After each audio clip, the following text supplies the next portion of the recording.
Hello, Rider Rio here. So for today's vlog, magbibigay ako ng pros and cons on owning a Kymco Dink R150 for at least a month, no? So itong motor na to halos hindi ko masyado nagagamit kasi halos wala akong time magmotor. Pero ang aking odometer nito ay almost 140 kilometers pa lang.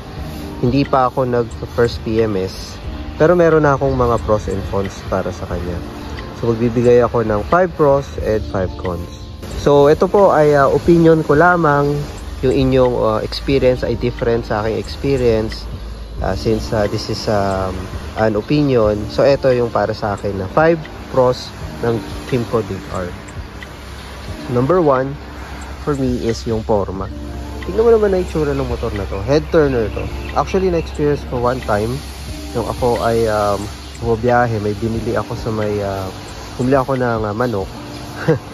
Ay may nagtanong kung saan gawa itong motor na to. Syempre dahil nasanay ng mga tao na makita ng galing sa Honda or galing sa Yamaha. So itong motor na to ay for me, isa sa mga pros niya is yung kanyang forma. Tingnan mo naman ang kanyang yung mga kantos, yung style, yung kanyang pagiging malinis, maporma talaga siya. Yung tire profile, makapal, malapad. Yan. Number 2, safety features. So, at least for its category 150cc, no? May TCS na. Meron na siyang TCS at ang ABS channel niya ay dual na din.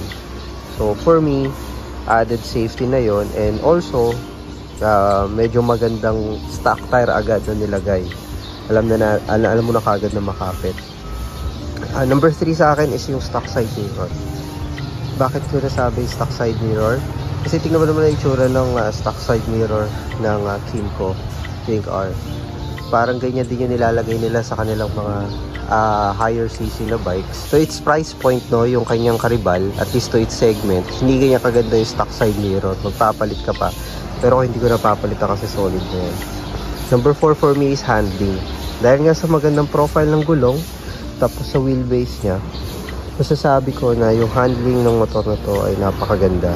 Number 5 is yung bright na stock lights. Ibig sabihin, malinaw na stock lights ng motor. Dahil sa gabi, parang halos hindi mo na kailangan maglagay pa ng additional na na mga ilaw, dahil yan ay maliwanag na. Pero of course, if gusto mo pa rin maglagay ng ilaw, madilim sa lugar mo, pwede mo pa rin gawin. Punta naman tayo sa cons ng motor na ito.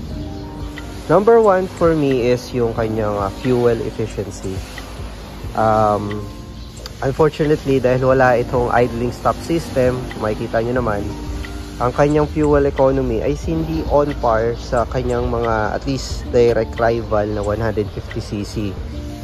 Dahil ito ay nagre-range lamang ng 34 to 37. On my personal experience, no, hindi ko pa nakukompute kung ano yung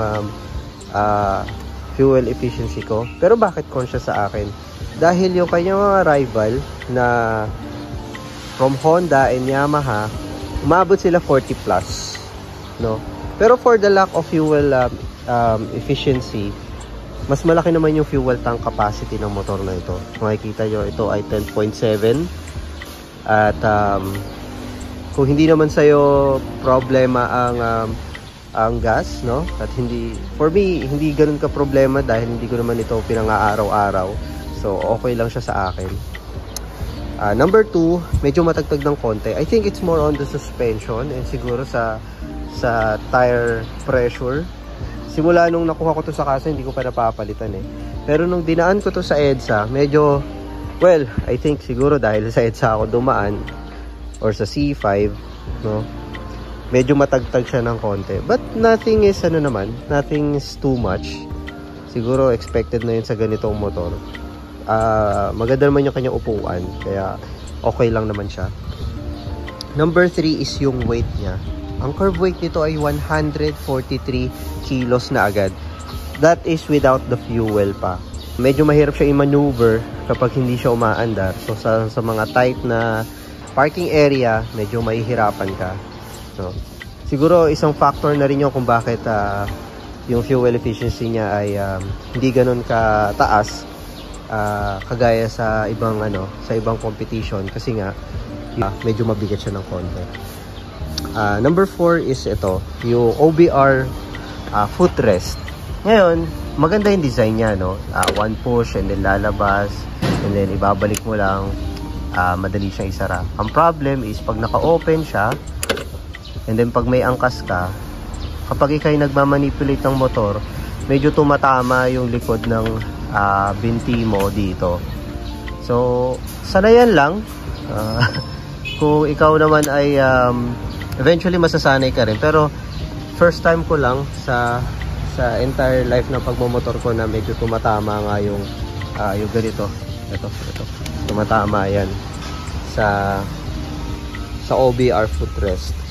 Number 5, ito I think for me nitpicking na lang, no. In terms of design, medyo weak point para sa akin yung iisang controls lang for everything here. So yung pag-open mo ng seat ay gagawin mo, i-press mo ng gano'n na madiin papunta dito, dalawang klase, and then meron din dito, and then yung pag-fuel tank meron din. Siguro sa ibang implementation ng ibang brands, meron silang separate na pindutan, it's either nandito or it's either nandito. Ngayon, ang problem lang sa ganon, kaya siya cons para sa akin, is eventually ito, meron ako nakita na nag-post na nasira yung ganito niya. Pero I think dahil siguro naarawan. Pero may iwasan yun kung hindi ka pupuwersa eh. Dahil pag bubuksan mo yung kanyang seat, pupuwersa ka talaga eh. Kaya sa katagalan baka hindi siya ganun katibay.